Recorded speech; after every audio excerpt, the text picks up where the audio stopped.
Welcome to Luca and Miguel. Enjoy the video. You begin inside Messages, open Preferences now and focus on the Accounts tab. Once there, select the Apple ID listed and click Sign Out. Do it even if data looks synced. You're removing the current identity so the Mac can accept a new account.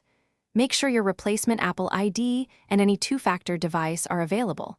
Otherwise, the process will stall.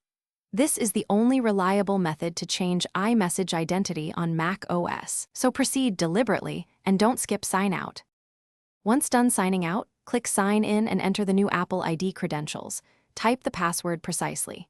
When prompted, complete two-factor authentication. Find the verification code on your iPhone or another trusted device and enter it on the Mac. After successful sign-in, enable Messages in iCloud if you want message history and attachments to sync. This keeps continuity across devices. Make sure your phone number appears under Send and Receive. If not, add or verify it through your iPhone settings. Finish by reviewing Send and Receive. Choose which email or phone number will start conversations and set your caller ID. Test immediately, send an iMessage to a contact and watch for a blue bubble. That confirms success.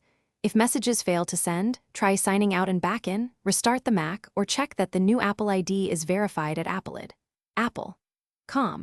A final tip: if phone number doesn't appear, toggle iMessage off/on your iPhone and recheck. That usually resolves number association issues. Thanks for watching and please subscribe. It's the best investment you'll ever make.